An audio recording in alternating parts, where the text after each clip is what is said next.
প্রিয় শিক্ষার্থী, সমাধান এডুকেশন কেয়ারের আরও একটি নতুন ক্লাসে তোমাদেরকে স্বাগত। আজকের ক্লাসটিতে আমরা নবম শ্রেণীর অনুসরণী 4.1-এর 8 নম্বর প্রশ্নের সমাধান দেখব। তাহলে চলো দেরি না করে শুরু করা যাক।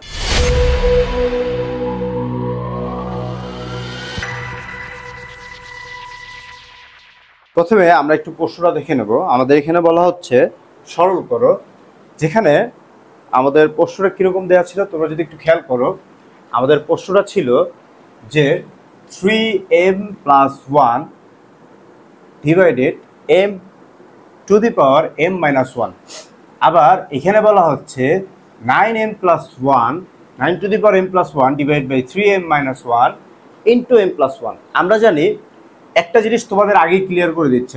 আমরা কিন্তু জানি যে কোনো কিছুর পাওয়ারের উপরে যদি পাওয়ার থাকে তাহলে এটা কি হয়?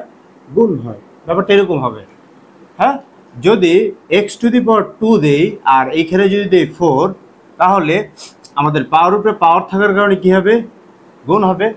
যদি ব্যাপারটা এরকম হয়, আমি এখানে 4 এর সাথে আরও 2 বা আর একটা x দিয়ে দিলাম, তাহলে এই 2 কিন্তু এই x এর সাথেও গুণ হবে, তাহলে -2x হবে। ব্যাপারটা বুঝতে পারছি আশা করি। তাহলে এই জিনিসটাকে আমরা কি করব? এই সিমিলার ওয়েতে আমরা কাজ করব।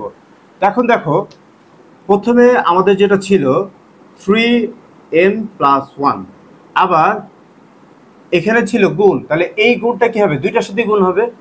m × m গুণ করলে m² হয়, m × -1 গুণ করলে কি হয়? -m হয়।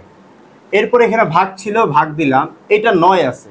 9 কিন্তু একটি মৌলিক সংখ্যা না, আমরা এটাকে মৌলিক সংখ্যায় ভাঙি। যদি আমরা 3 উপরে 2 দিই তাহলে এটা মৌলিক সংখ্যা হয়ে যায়। যেহেতু 9 এর উপরে m + 1 ছিল, তাই 3² উপরে m + 1 দেব। আর এইটা দেখো m - 1 এবং m + 1 পাওয়ার পর কি হয়? গুণ হয় বলছি। তাহলে m + 1 আর যদি m - 1 আমরা গুণ করি, দেখো তো এটা a + b × a - b সূত্র হয় না? a² - b²। তা আমি যদি চাই, আমরা কিন্তু এখানে 1 এর উপর স্কোয়ার না দিলেও পারি, কারণ 1 এর উপর স্কোয়ার দিলে 1ই হয়। তো আমরা এটাকে ডাইরেক্ট সূত্র বসাই দেবো, 3 টু দি পাওয়ার m² - 1। এরপরে এটা দেখো একে অপরের সাথে কি আকার আছে? ভাগ। ভাগ থাকলে আমরা জানি কি করি? বিয়োগ করতে হয়। তাহলে বিয়োগ করলে উপরের যে পাওয়ারটা আছে 3m + 1, এখানে হবে -m² - m। এই যে আমি দেখো এইখানে কিন্তু মাইনাস বসাই দিছি, এখানে কিন্তু মাইনাস হবে না, এখানে কি হবে? প্লাস হবে। এখন এই জিনিসটা আমরা যদি একটু চিন্তা করি যে আমি ব্র্যাকেট ইউজ করব, তাহলে কিন্তু আর এটা ভুল হওয়ার সম্ভাবনা থাকবে না। তোমরা এই ব্র্যাকেটগুলো ব্যবহার করবা। এরপরে ভাগ দেব। এখন এইটাকে যদি আমি ক্যালকুলেশন করি, তাহলে আমার আসে 3, 2 এর সাথে m গুণ করলে 2m + 2, আর এখানে থাকে 3m² - 1। এখন এইখান থেকে ব্র্যাকেটটা তুলে দিই আমরা, তাহলে 3m + 1 - m², মাইনাসে কি হয়ে যায়? প্লাস হয়ে যায়। প্লাস হয়ে গেলে এখানে কি হয়ে যাবে? m। এই ভাগ এখানে দিলাম। এইটা যদি আমি ক্যালকুলেশন করি, মানে এইটা তো ভাগ আকার আছে, তাহলে পাওয়ারগুলো কি হয়ে যাবে? বিয়োগ হয়ে যাবে। তাহলে 2m + 2 - m² + 1, প্লাসে মাইনাসে মাইনাস হয়ে যাবে। ঠিক এখানে যেভাবে হয়েছে, যেহেতু বিয়োগ হবে তাহলে এটা চিহ্ন পরিবর্তন হবে, তো আমরা চিহ্ন পরিবর্তন করে দিলাম। এখন এইখানে একটা জিনিস খেয়াল করো, এই m আর এই m, অর্থাৎ আমাদের এই m আর এই m যদি আমরা যোগ করি তাহলে আমাদের কত হয়? 2m হয়। তাহলে এখানে আমরা বলতে পারি 3 two the power 2m + 1 - m²।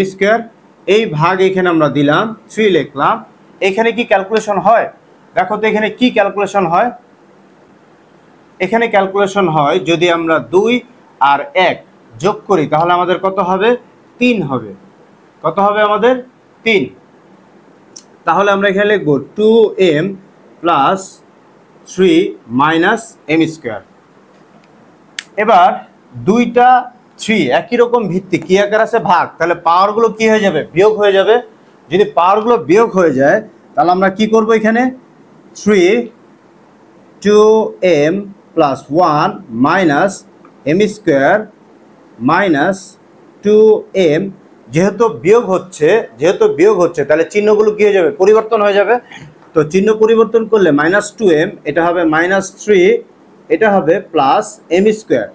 এখন তোমরা একটু যদি খেয়াল করো, আমাদের এখানে বিয়োগ চলে যায় কি, plus m square minus m square বিয়োগ হয়ে যায়, আবার এখানে প্লাস 2m মাইনাস 2m বিয়োগ হয়ে যায়, এখানে 1 আছে যোগ, এখানে 3 আছে কি বিয়োগ। তাহলে 3 থেকে যদি 1 বাদ দেই তাহলে আমাদের থাকে কি 3 টু দি পাওয়ার ইনভার্স 2। আর আমরা কিন্তু জানি যদি কোনো কিছুর ইনভার্স থাকে তাহলে সেটাকে 1 দিয়ে ভাগ করে তারপর পাওয়ারটা বসাইতে হয়, বসাই দিলাম।